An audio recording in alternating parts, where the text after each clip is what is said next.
Mick, what must you do after you've recorded your one-take video? Re-watch the video to make sure there's no bloody technical difficulties. Welcome back to Movies TV Mad. I am Mick, your host with the most. Just ask your girlfriends, wives, and especially your boyfriends and your husbands. A very warm welcome to Friday's edition of the DCU Daily. You can follow me on Twitter at Movies TV Mad, and on Instagram and on Threads at Movies TV Mad X, on Snapchat BMouth60, and on TikTok Mad Mickey's World. So welcome to Movies TV Mad again. My heartfelt apologies for the technical difficulties we had yesterday and the lighting on the Rush video I did, because I just wanted to put something where you could actually hear what I was saying out there. Anyway, that was yesterday. This is today. And we're going to talk about a couple of things I found on Twitter. First of all, there's this. Wow, this is from Cosmic Book News. Wow, The Rock's Black Adam crushes James Gunn's Superman on HBO Max. Well, by the way, I think Black Adam is a much better movie than James Gunn's Superman. So that I really liked Black Adam. It's not the perfect CPM, but I really enjoyed watching it. I felt it was a great time at the cinema. Superman even fails to beat Marvel's Captain America Brave New World and might be at Thunderbolt's level. Nielsen's data confirms what many suspected, that James Gunn's Superman didn't fly high on HBO Max. The film generated 513 million minutes of viewing over its first 3 days on the platform, ranking 4th on the movies chart and failing to break into Nielsen's overall top 10. Nielsen reported Black Adam at 632 million minutes. How embarrassing. In its first 3 days on HBO Max, a stronger opening than Superman despite the negative press surrounding Dwayne Johnson's movie. In comparison, Marvel's Captain America Brave New World started with 750 million minutes over 4 days, and Thunderbolts hit 702 million minutes in 5, both of which made the Nielsen overall and movies charts. On a daily average, Superman still trails Marvel's Captain America Brave New World, pulling 171 million minutes per day compared to the 187 million. And since Superman debuted on a Friday, its weekend surge was likely followed by a sharper drop during the weekdays, meaning the average almost certainly declined after Nielsen's 3-day window, bringing it down closer to Thunderbolts.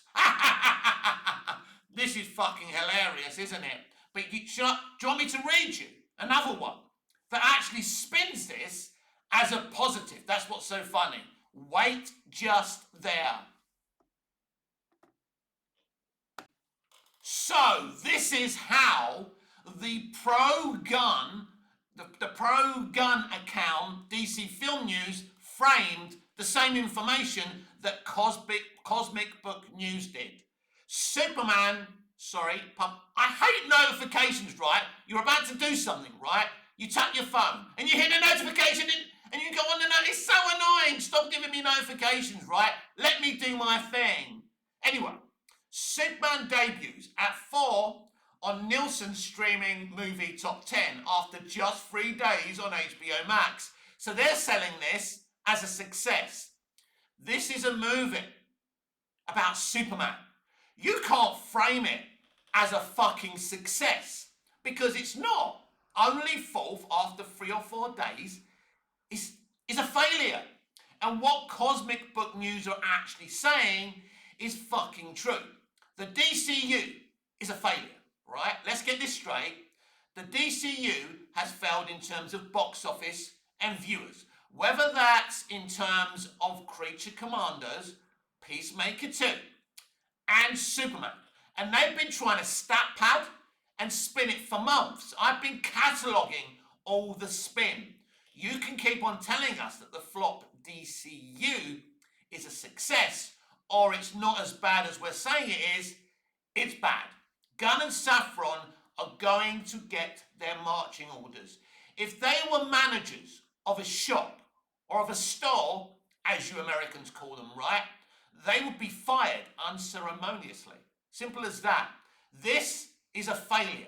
Superman is not a good movie. Because as I keep on saying, for everything good that movie did, it undersold it by cringe. So he does something good, something interesting, but then he has to put something cringy in it, which undersells the good that he does. The most awful scene, one of them, is when he gets into Lex's lair and he gives Lex his speech about being a normal human being and life being tough for him, right? I get what Gunn's going for here. I don't think that actually works because Gunn doesn't know how to execute these things. He used to be good at executing speeches like that, but he's not anymore. And then it's underpinned by humour, by Crypto kicking the shit out of Lex Luthor. There lies the problem. I've gone publicly and said I think Superman 4 is a better film than James Gunn's Superman. And people say, no, Mick, that film's terrible. No, it's not a terrible film. It's just a film that's budget was taken away from it. So visually, it's not great. But the moment, that Superman addresses the UN is fucking beautiful. Still makes me cry today. The double date is funnier than anything Gunn did in that movie, which makes it a better movie. Because Superman 4, The Quest for Pieces, heart was in the right place. This Superman film's heart isn't in the right place. It's just content. It's just supposed to launch a franchise. It's as simple as that. Would you like me to read some code to you? Well, Andy Muschietti, the director of The Flash, or the supposed director of The Flash, right, is offering some code about that movie failing. And of course, it's the fans' fault. Stay right here. So this is what Andy Muschietti has been saying about the failure of the Flash movie. Muschietti said the film failed to appeal to the four quadrants, a movie industry term meaning to appeal to everyone, enough to justify its $200 million budget.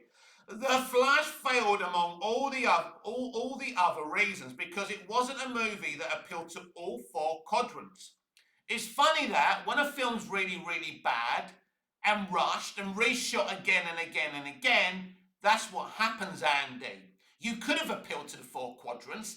A Flashpoint movie, which is basically what this movie is supposed to be, if done properly, the way Zack Snyder was going to do it with Jeffrey Dean Morgan's, Flashpoint Batman and stuff like that, it would have been fucking amazing. But you're a bunch of lazy bastards, lazy assholes, right, that made this movie. Anyway, The Flash failed among all the other reasons because it wasn't a movie that appealed to all... we've read all that, right? So, Muschietti said, when you spend $200 million making a movie, Warner Brothers wants to bring even your grandmother to the theatre, right? So how do you appeal to a grandmother? Well, grandmothers were appealed by, they appealed, Back to the Future appealed to grandmothers because there was an element of interest for everyone in that film. It had a family dynamic as well. This film has a little bit of a family dynamic as well, but it wasn't made, right? It wasn't made for grandmothers. It was made for the usual fans of lame, mediocre cape shit. So I found in private conversations that a lot of people just don't care about the Flash as a character. Absolute bollocks. He said this before. I don't know if this is IGN rehashing what he said before. This is bollocks! Andy, who do you think you're talking to? Who do you think you're talking to? We are a sophisticated audience who love the Flash. People were watching the fucking Flash for years on the CW because it was played by an actor we actually liked and it was made properly. Yeah, it went downhill fast in the end, but those first 2 or 3 seasons were fantastic. So you saying that people don't care about the Flash is that's cope. This is ultimate cope. You, my friend, are a liar and a con man, like the rest of you in this industry today. Anyway, I found in private conversations that a lot of people just don't care about the Flash bollocks as a character, particularly the two female quadrants. This is nonsense. If you make a good movie with a good male character, females would have come to see it.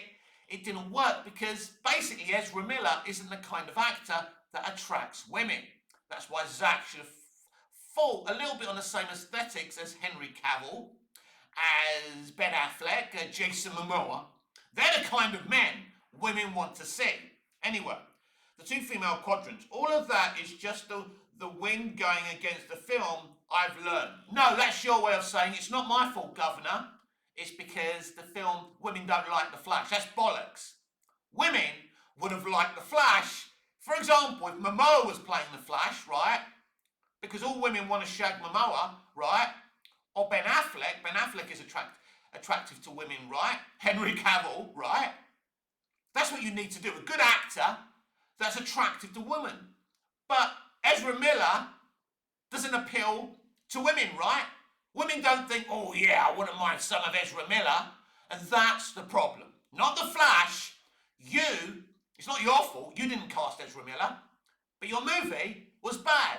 But actually, it wasn't your movie, was it, Andy? It was James Gunn's rewritten and reshot movie. Because I saw a test screening of your movie, and actually, I quite enjoyed it. Because I was being quite positive about the film after I saw that test screening. That's where the real problem is. But don't stand there making cope and excuses and trying to insult the intelligence of such a sophisticated modern audience. Anyway, we go on. Ezra, that is undeniable, he said. And I'm not questioning that. But yeah, we loved the movie and actually we really recommend it.